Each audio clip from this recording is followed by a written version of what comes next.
For almost half a century, a massive secret was hiding in plain sight all across Western Europe. We're talking about a continent-wide network, backed by NATO and the CIA, that really challenges everything we thought we knew about the Cold War. Seriously, just pause and think about that for a second.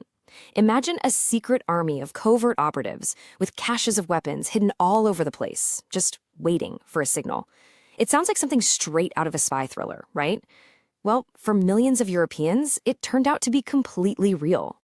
So the whole story finally explodes into the open in 1990. And the crazy part is, this didn't come from some shadowy leak or a defecting spy. Nope.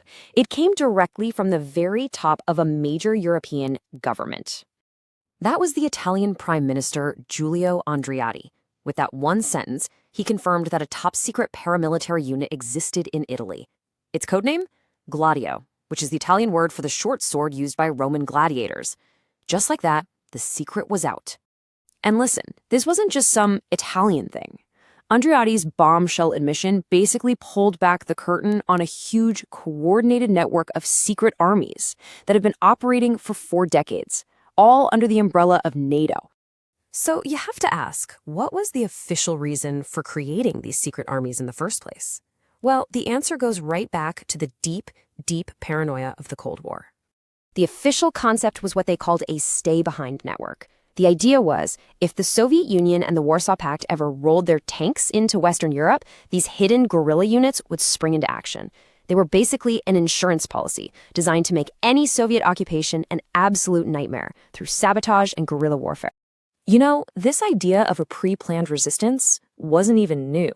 It was actually copied from Britain's secret units during World War II, which were set up in case of a Nazi invasion. After the war, the idea got formalized, first by the Western Union in 1948, and then, by 1951, it was absorbed directly into NATO's most secret military plans. Okay, so that was the official story. But as investigators all across Europe started to dig into this, a much, much darker and more controversial picture began to emerge. And this is the absolute core of the controversy. You've got this huge divide. Was Gladio really just about fighting a potential foreign invasion?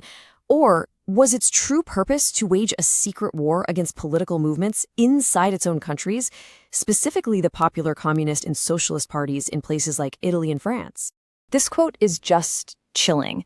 It comes from an Italian judge who was investigating a period of horrible domestic terrorism in Italy known as the Years of Lead, and his investigation started to connect the dots between the far-right terrorists who were planting bombs and the supposedly defensive secret army.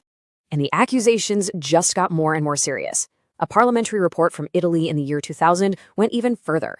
It claimed there was a deliberate strategy of tension, supported by the US, designed to create fear and chaos. That chaos could then be blamed on the left, making sure they could never win power in a democratic election. As more information came out, it became painfully clear that this wasn't just an Italian problem. This secret web stretched across pretty much the entire continent. Just take a look at the scale of this thing. Almost every single country in Western Europe had its own version of Gladio, each with a different codename. But what's truly mind-boggling is that it wasn't even limited to NATO members. Officially neutral countries like Switzerland, Sweden, and Austria had their own secret armies, and they were all linked into this bigger network. And the real-world consequences could be staggering. Take Turkey, for example. The guy who led their stay-behind unit was a general named Kenan Evren. Well, in 1980, he used the military to overthrow the elected government in a coup. This raises some really disturbing questions about whether the network was undermining democracy instead of protecting it. So, it's been decades since all these shocking revelations came out. Where does the debate stand today? Well, the legacy of Gladio is one of deep, deep controversy and a lot of unanswered questions. And you can really boil it down to 2 completely opposing stories. On one side, you have researchers like Daniel Ganser, who argue that Gladio was basically a tool for political manipulation tied to actual terrorism.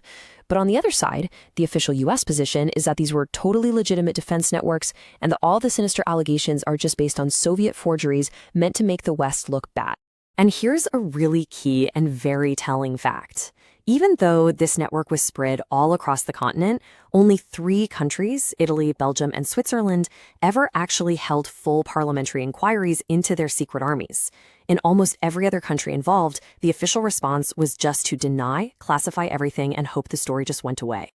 At the time this all came out, the official response from Washington was just silence. The administration of George H.W. Bush, who, by the way, was a former CIA director himself, simply refused to comment on any of it, which only added another layer of mystery to the whole thing.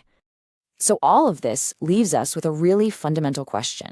Operation Gladio was created to protect democracy from a threat on the outside, but did it end up becoming a threat to democracy from within? It really forces us to ask, what other secrets might be shaping our world, right now, just beneath the surface?